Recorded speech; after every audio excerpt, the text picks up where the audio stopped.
Hi guys, another quickie. So this is S1000RR iPhone or whatever cell phone mount on a budget. I was doing some research trying to find how they have my cell phone mounted my bike.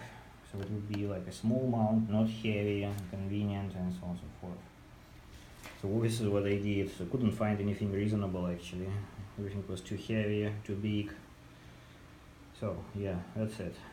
See, this is like a hard plastic cover for iPhone 6s. This is a GoPro surfboard mount here.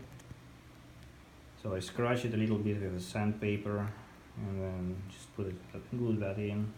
It holds like, I don't know, it's probably easier to break the case now want to unglue this freaking GoPro surfboard mount from it.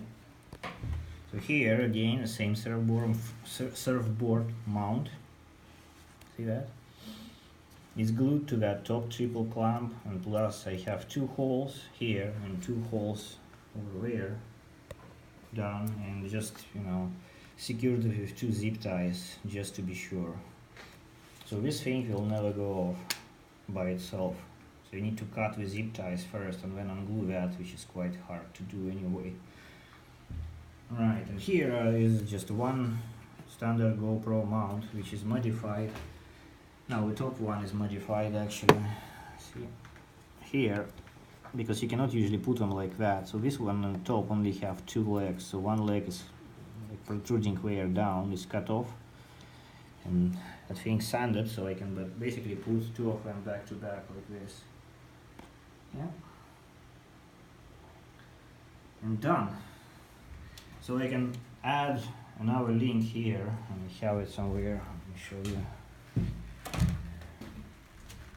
Yeah.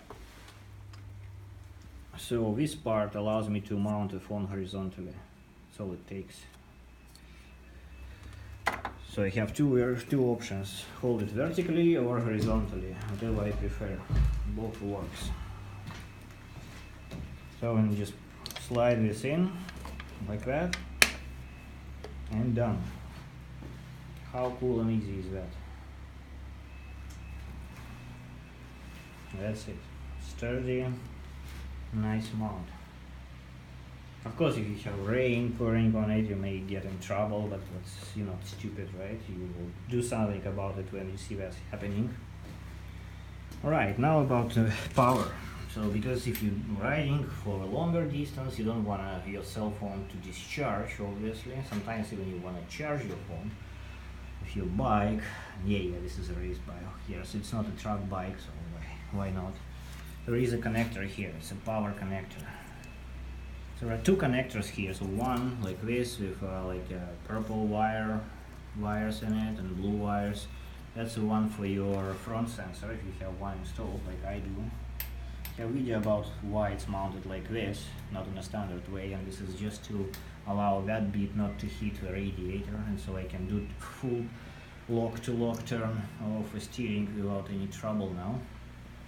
Yeah, but another connector, free connector in here is this one, and this is a power. So brown wire and what is a pink wire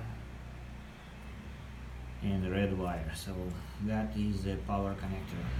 So it has like a power from the battery, power from ignition, and the ground. That's all it has. See? Easy. So what you need to do actually, so I found on eBay some adapters, ordered them. And here you have a piece which is available from the BMW as well. It's called something like service or repair 3-pin connector. You can find it in a BMW parts. You can find it in the BMW parts on the electrical parts, basically on the diagrams. And which plugs in here when it has 3 wires coming out of here, and then you just solder 2 of those, just cut one off and solder 2 the others to that little adapter, which is basically takes 12 volts in, and it gives 1 or 2, depending on which one you buy, USB outputs. And so when I bought it has like a cover, spring preloaded cover, and it's kind of waterproof. So that should be fine.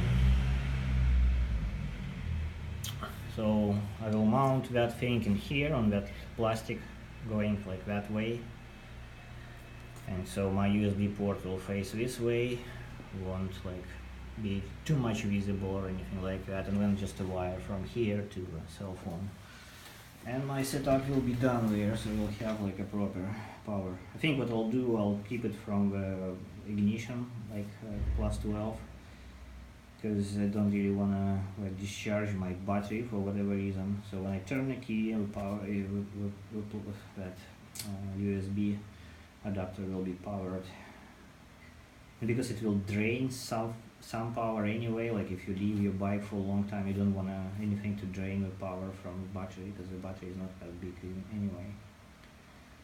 So yeah, so that would be a setup, and then we'll have some navigation on it then. So charging and navigation, and Google Maps works great. Yep, that's it, I guess. Thank you very much, and bye bye.